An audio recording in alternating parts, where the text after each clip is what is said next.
This is episode 17 of the Women in Depth podcast. The information found in this podcast is not a substitute for help from a licensed mental health professional. Hi, everyone, and welcome back to the podcast. Today, our topic is an experience that we all struggle with at some level, and it's a basic human need, and that is the need to be seen, to be heard, to be understood, to be accepted as we are. And this is an interesting need because it's something we both fear and desire. So today, Rebecca Wong is going to take us on a journey of discovery around the practice of being seen. Hi, and welcome back to the podcast. Today, our guest is Rebecca Wong. Rebecca is a relationship therapist, consultant, and speaker. She's also the creator of Connecfulness, a research-based practice that encourages you to explore and embrace every aspect of your humanity, including everything that's marvelous and all that's messy. Rebecca's mission is to help escape feelings of lack, overwhelm, and shame, and fall in and connect more fully with the life you live, the people who matter most, and the gifts you bring into your community. Her work is based in the premise that sustainable, meaningful, playful, intimate relationships share key ingredients. And these ingredients are reflection and observation. She refers to this as the practice of being seen. Together with storytelling coach Marisa Gowdy, Rebecca offers consultation and community for fellow therapists and will be launching a podcast this fall. Rebecca's work has taught her that the most common shared human concerns aren't about mortality, but about the state of relationships and legacy. Rebecca lives, works, and plays in the Hudson Valley with her husband, 2 daughters, and handful of 4-legged furry mischief makers. Hi, Rebecca, and welcome to the podcast. Hi, Lourdes. Thanks for having me. I'm really excited about this conversation. I know we've been trying to make it happen for quite some time, but we're right on time now. So here we are. Thank you so much for being here. Rebecca, can you share a little bit more? I know I shared your bio and your background information, but is there anything else you'd like to maybe share with our listeners as we get started? You know, I think if there's one thing, it's that there's a really basic human need to be seen, heard, and understood. Every single one of us has that need, that desire, and it's what fuels relationships and makes our connections with other people feel really good.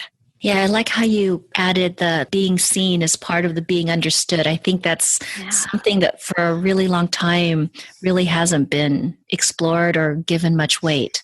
Yeah, you know, I think one thing that I've been noticing, especially the more that I talk to our colleagues around this subject, is that there's a fear of being seen. And that fear, it's almost like I'm afraid of being seen as a fraud. I'm afraid of not being seen fully. I'm afraid of somebody misinterpreting me. That fear holds us back and permeates our relationships and our ability to show ourselves and to connect fully with other people. We only kind of half connect instead. Yeah, and I think, beyond our colleagues, therapists, this is something that I see pretty much with every person I sit with in my therapy office. Yes. If I ask I work them, with a lot of couples and it's their thing. Yeah. Consistent. Yes. Yeah. It's in some degree, there's a piece of this where they are afraid of being seen. So yeah, this is really a universal experience, I would say. Yeah, from birth to death, it's a universal piece that we all have a need for. No matter what our profession is, we're human. It's what we need. Yeah. So I think you're speaking to already my next question, which is, why were you drawn to this area and why does it matter? Why is it so important? And you've spoken to it a little bit, but. Yeah. Why was I drawn to this? I think that's a really complex question that I've probably been diving into my entire life. But to kind of wrap it up in a nutshell, all of the exploration that I've done, both about my own humanity and working with all of the clients that I've worked with, and the more I work with other clinicians, they're just extensions of the clients that I've already been working with. They also are humans. And there's this deep drive. There's just this deep desire to really show up for those connections that we have with other people, to be full. I spent a lot of time in the early parts of my career working around death and dying, and this was the primary thing that showed up there. I've been working with postpartum moms. I've been working with couples, and this is the primary thing that shows up there too. Every single place that I have put myself along the course of my career, but probably even through my childhood and adolescence and other places in my life, there's this need for us to connect. And how do we connect with somebody else? We need an authentic exchange. We need to see and feel each other and know that we feel understood by one another, know that the other person gets us or gets it when we get them. That's the being seen stuff. So it's really impossible to have authentic, genuine connection if you're not being seen. Yeah. So you see how this really, has a huge impact in so many ways, because I think, people have relationships, get married, have children, parent all the time, not being fully seen and not even being aware of that and its impact. So it becomes almost like a way of being, like the way of being is not being seen. Exactly. Even take it a step further. One thing that I find really often is that the person that we are the most afraid of seeing ourselves is ourselves. We are afraid of seeing ourselves, right? And so if we can't show up and have that relationship with ourselves, how do we do it with anybody else? Yeah. So this goes back to it's starting with you. It starts within. Always. Yeah. Always. So just to make sure that all our listeners are on the same page as what we're talking about, Rebecca, can you talk about what it means to be seen? Being seen is an experience of deep resonation. It's looking at your reflection, whether it's through your own eyes, through your own journaling, through a relationship that you're having with another person. It's looking at that reflection and feeling that what's coming back to you resonates on a deep soul, cellular, bone-like level with yourself. It's knowing that it's an accurate reflection. So one way to feel that it's accurate is you feel it with your alignment, with that sense of things feeling centered and grounded versus maybe more of the tension and disconnect that can happen. Yeah, I think when the tension and disconnect is good information too. Right. It usually tells us what to tune into and what needs shifting. So it just is important for us to pay attention to the tension, the things that don't feel good, the things that make the hair on the back of our neck stand up, our palms sweat, our heart beat too fast. These are important aspects to focus in on also because they give us information. But we also know when something is in alignment. Right. Even if it doesn't feel comfortable, we know when it's in alignment. Yeah. And a lot of times when things are in alignment, you are uncomfortable. Sometimes when things feel comfortable, especially in a relationship, it doesn't necessarily mean you're in alignment because often getting into alignment requires that discomfort. Yeah. I've been playing around with the wording of this for a little bit. I'm not totally sure if I have this in a way that feels right, but it almost feels like you have to be in confrontation with yourself a little bit, right? Like there's that I'm willing to kind of look deeply. There's an abrasiveness, right? Yeah. When you're actually kind of seeing the thing, whatever that thing or piece of yourself is. Yeah. I think it's, I connect this to, a big focus with my clients, which is really going within this internal process of what's happening within me and how am I seeing it outside of me. So I feel that that's part of this is that it's really hard to look at yourself, like you said earlier, and to go within when it's so much easier to focus on all this external stuff that's distracting, people who I'm upset with, who are making my life difficult. So much easier than sitting with what's happening inside you. Yeah, it's so much easier. Just like you said, Lourdes, it's a lot easier to externalize it. But the beautiful thing about relationships are that they give us back to ourselves, right? In every relationship we have, we bring ourselves. Yes. And that's the one constant. So if different relationships are pointing you back to similar uncomfortable parts of yourself, right? That's real information to sit with. I like to think of relationships as mirrors. Yeah. But there are also a lot of opportunities in there. Yeah, definitely. So you've touched on this a little bit, when you mentioned that one of the biggest fears or the biggest things that gets in the way is our own willingness to see ourselves. Could you expand a little bit more on maybe what are some of the fears or challenges regarding being seen? I think a lot of people, certainly most of the clients that I've worked with, a lot of the individuals, the couples, other clinicians that I've worked with, I've also experienced this in my own life. We are afraid of judgment. We're afraid of judging ourselves. We're afraid of being judged by others. We are afraid of being deemed not worthy or not good enough. We're afraid of coming off as frauds. And these pieces of interpretation, whether it's our own interpretation of ourselves or somebody else's, are often the things that hold us back, that keep us from getting vulnerable and opening up with others. So that fear of how you will be received. So it's really also one of my mentors, Dr. James Hollis, who's a Jungian analyst who actually speaks a lot in the Hudson Valley. So you're so lucky, you're close. He spoke about our fears tracing back to two things. And one is the fear of abandonment, which is the fear also of rejection, fear of loss of approval, or the fear of the withdrawal of someone's love. And the other fear is the fear of being overwhelmed by an uncomfortable emotion. So it's, the emotion of sadness, anger, of disappointment, and so I can see how that also connects back to what you're saying with this just, what will others say? How will they react? Am I okay? How will they take me in? Will they take me in and accept me? Will they take me in and reject me? Yeah. Yeah. Yeah. So I really like that. I like the two pieces of that. Yeah. The fear of abandonment and also the fear of overwhelm. Yeah. Of emotion. Yeah. Yeah. And he said that overwhelm would be the emotions of others and our own emotions. And so those are actually the two driving forces to all of our fear. And I found that really interesting. Yeah, it just makes so much sense to me. It really resonates with the work that I do.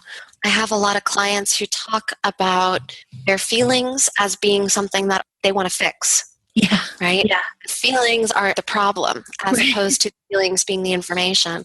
One of the things that we've begun doing to close out our sessions more and more often lately is we take little walks outside in the woods, and we do a very sensory experiencing walk where we're literally feeling each footstep. We're feeling the shifts in the light and the shadow. We're feeling the sunshine when it hits us and when it doesn't, what the warmth and the coolness is. We're listening to the birds, and we're kind of paying attention to all these different sensory parts of the experience as a way of dropping into feelings, because these are feelings. And what would life be like without them? I love how you described feelings as information.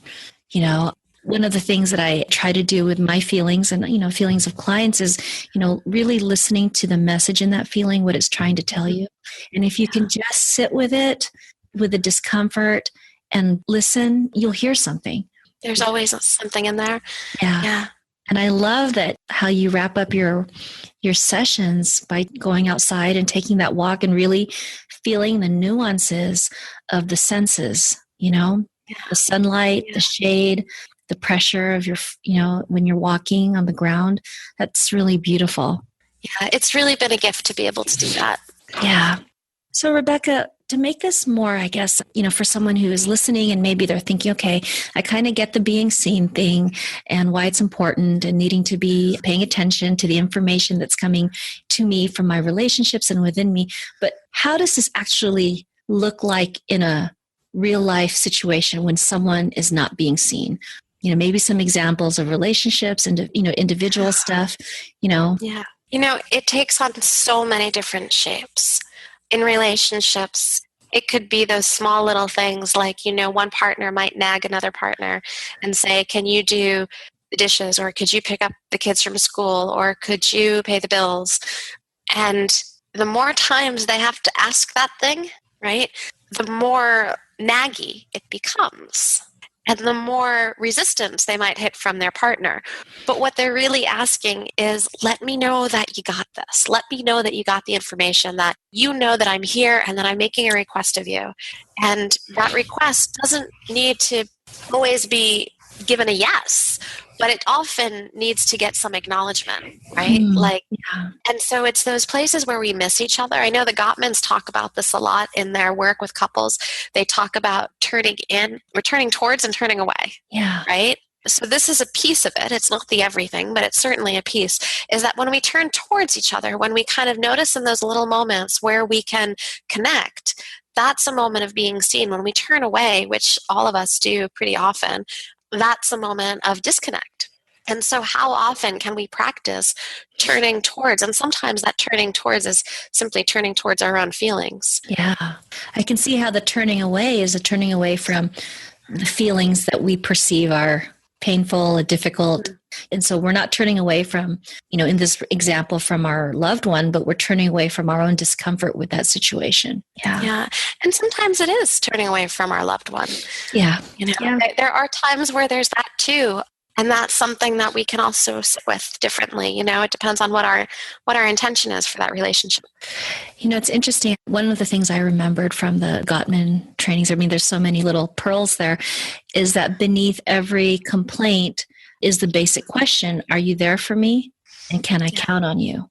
Yeah. And even in this example of, I just want to know if you've got this, that's also another variant of that question. It is. And if to go a little deeper, one of the other pieces that they often talk about is this recipe for making things work, which is it just basically boils down to, what do you need?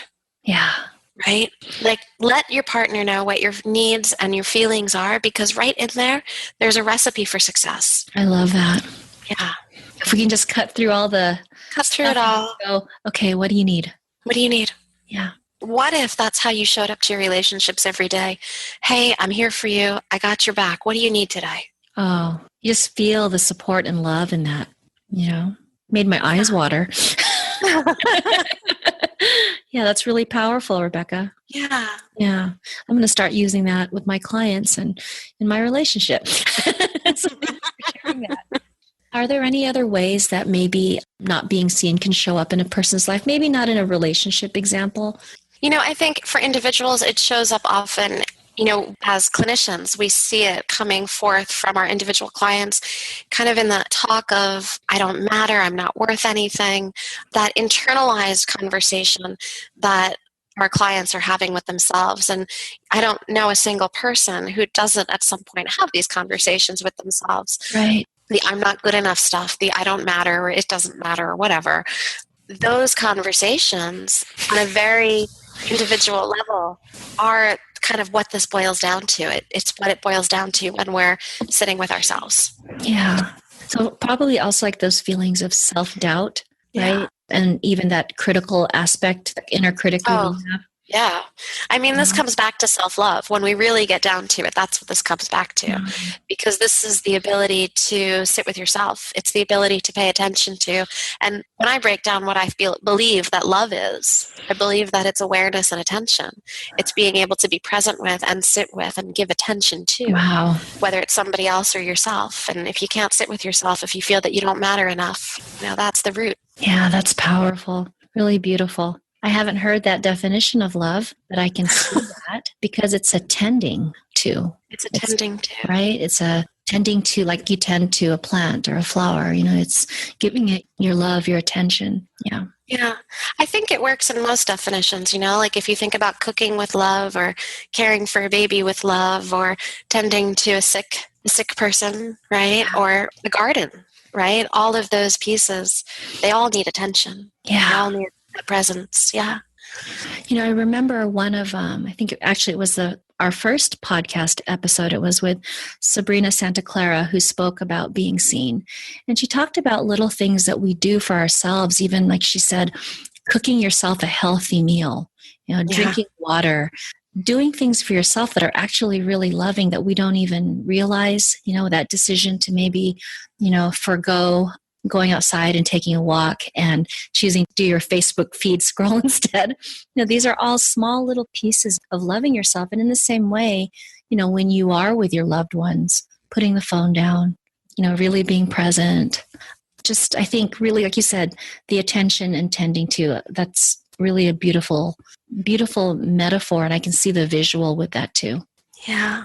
I sometimes catch myself, just to give a personal example, where I'll be on a walk, maybe with my dog, and I struggle to put my phone down, even while I'm walking, right? Right. And just to physically be present on that walk, taking in everything. And so this is the stuff I preach, it's the stuff I teach, but it's also the stuff I struggle with and that I catch myself in.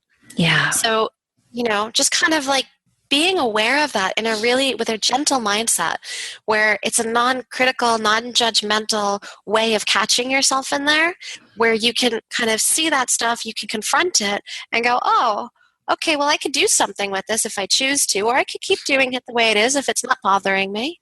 Yeah. Right? But it doesn't always have to be I'm so awful because. Right. Yeah. There's a lot of, as I'm thinking of this and listening to you, there's mindfulness within this. There's self-compassion, self-acceptance. There is a looking at anything being reflected back to you and seeing the messages, the information about yourself in that reflection. Just some of the pieces that I'm hearing with what you're describing. Yeah, I'm feeling pretty seen right now, Lourdes. Oh, yay, I'm glad. Yeah, there's definitely a mindfulness piece in here. And I often also talk about play, which confuses a lot of people. I'm glad you brought that up because I know that that's a big part of your work. And when I think of play, I think of really being in the moment. Yes, it's very much about being in the moment. I often talk about it in terms of like playing with your mind, playing with the way you're perceiving things. And I bring mindfulness into a discussion there. But if you think about like any game that you've played, like I'm thinking of Tug of War or Red Rover, right? You can't be doing something else while you're doing that game, or you miss out on important cues.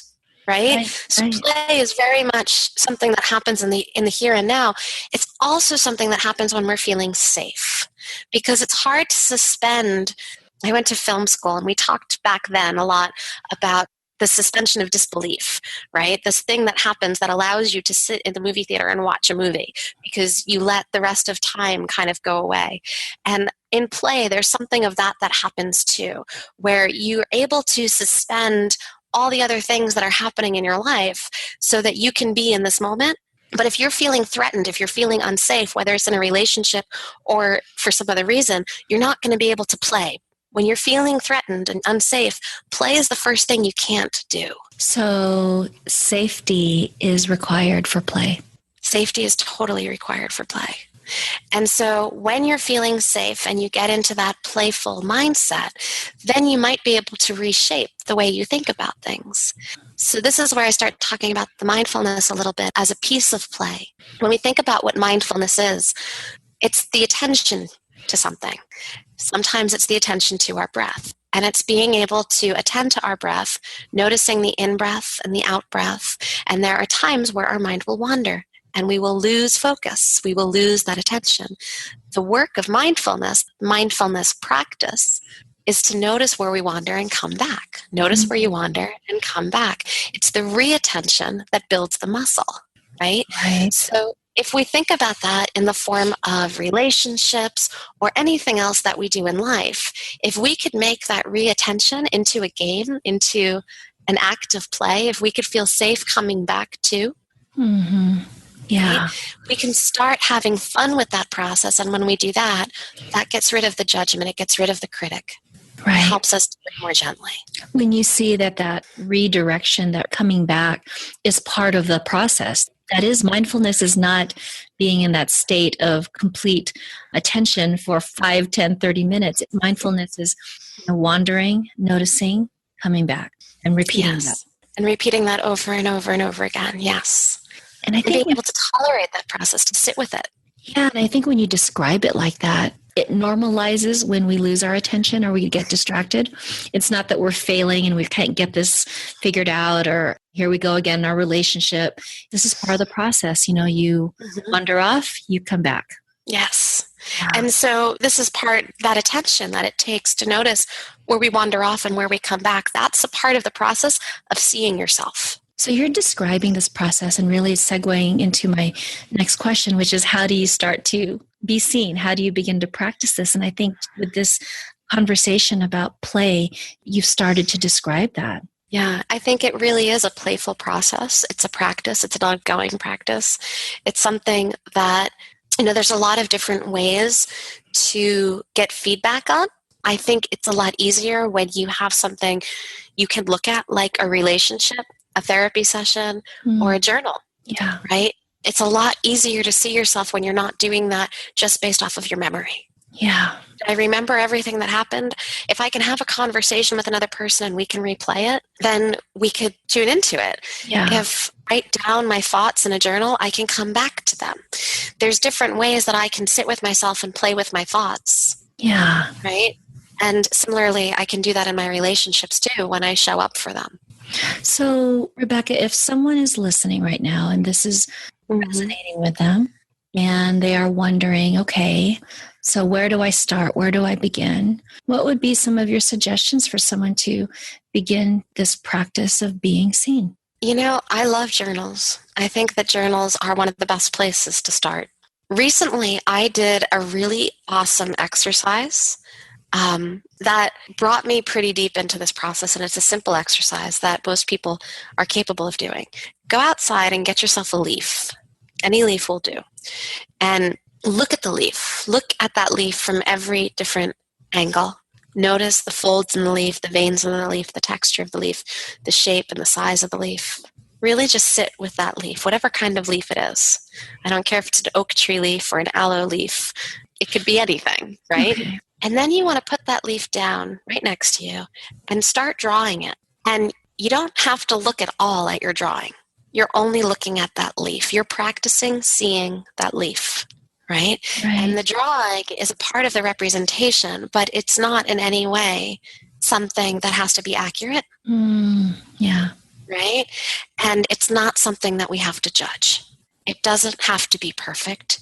It just has to have a feeling in it. Yeah. And we want to capture as much of what we see in that feeling. So whenever you find your attention going away from that leaf, whenever you find your attention going on to the I'm not drawing good enough stuff, Right. That's where you practice coming back to the leaf. Okay. So it's not That's really a small exercise. But it captures what you described about the wandering and then coming back to, wandering and coming back to. And the focus is on coming back and not where you were wandering off to. Right. And it's the same in relationships. I work with lots and lots of couples who kind of struggle with how they're feeling about each other. And it's the same kind of stuff that when we can focus on how we reconnect, on how we come back to each other, right, and how we rediscover the relationship, that's where the passion gets reignited. Yeah, I love that. That's so beautiful. And I think it also normalizes a lot of the struggles that people experience in relationships. But, because it's happening to them and they don't have a way of conceptualizing it, it becomes a huge problem and larger than life versus, we're just needing to come back to ourselves. Yeah. Come back to the relationship, and this will happen again, and we'll come back to the relationship, right? Yeah, there's a beautiful rhythm to it, actually. Yeah, it's very much like, like the ebb and the flow of an ocean. Mm-hmm. It's like the seasons of, just the seasons. I know the leaves here are starting to change in the Northeast. Yeah. And, that's reminding me a little bit about the flow of the seasons. So I'm thinking about that a little bit as we're talking too. One other thing that I'm just thinking of too is that this happens in all relationships. I'm thinking of parents and children. Mm-hmm. Right? Yeah. It's just as present there as it is in romantic relationships. I don't know any parents, and I'm certainly among the parents that I'm describing, who love parenting all the time. Right. Parenting is hard work. It is. And similarly, children don't tend to love their parents all the time. There are times where they hate them. Right. And I think they're supposed to. Yeah. Right? That's the word. That's where you set boundaries and limits, and all of that stuff is part of learning how to be in relationship. There's an ebb and a flow there too. Wow. And I can see how, just for the parenting relationship, how this understanding of this rhythm, this movement of wandering away, then coming back, how it really can help when those times in the relationship can be not so good, when you wander away from your child, either intentionally or not, or they do from you. and the feelings that come up with that, the words that might be said, the actions that are upsetting. But to see this as, okay, this is part of that natural ebb and flow. That's all it is. It's an ebb and flow. It really helps you to kind of, here you go with that play part, suspend disbelief, and which is ending your feelings, your evaluations about this, like, I'm a terrible mom. I can't believe my child said or did that, and you can just really step outside of it and see the movement, almost like a dance. It is. It's almost like a dance. And, I also like thinking about it in terms of like getting lost and rediscovering. Yeah. Right? Like we need to get lost in order to know where we stand. Right. We need to know sometimes that we don't have a clue. Yeah. Right. In order to figure out like what matters to us. Yeah. And this gives permission for that. It gives permission and allows for what is happening anyway and is natural. Yes. It's not natural to know what the hell we're doing all the time. It's certainly not natural to know what the hell we're doing all the time. And it is really natural to see ourselves stumbling and to want to do better. So, Rebecca, what are some resources that you can share with our listeners if they're interested in learning more about the practice of being seen? Well, there's probably so many, but a colleague and I, Marisa Gowdy, we're going to be launching a podcast later this fall or early winter, and it's going to be called The Practice of Being Seen. So that's going to be discoverable soon.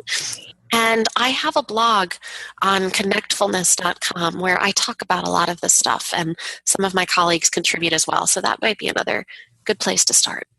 And Rebecca, what is the best way for listeners to get in touch with you? That would probably be on the Connectfulness site as well. Okay. ConnectFulness.com. And of course, we'll make sure to put links to all of these resources that you're sharing, Rebecca. Thank you so much for coming on today and having this beautiful conversation. I have enjoyed every minute. I've learned so much that I'm going to take away, in my personal practice, in my work with clients. It's truly just been a gift. Oh, Lourdes, that really means so much because I know the depth of your work. And So thank you so much, Rebecca. And I know that our listeners will be moved and resonate with this. And I just, again, thank you so much for your time, your wisdom, your insights. Thank you, Lourdes. Okay.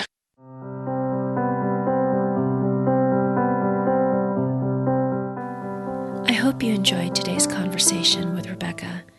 Something that really stood out for me is just how being seen is needed, it's necessary to truly connect fully with another person. And so when you're not being seen, when you are not allowing others to see you, and when they are not seeing you, the relationship has a limit to how connected and engaged and authentic it can really be. I also found it powerful when Rebecca shared how sometimes the hardest person to show ourselves to is ourselves. Very powerful, because I know that accepting ourselves and loving ourselves is a common struggle for many people.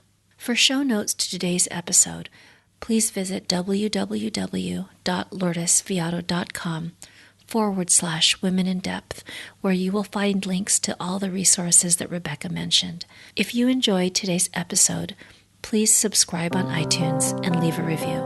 Thank you so much for listening, and see you next time.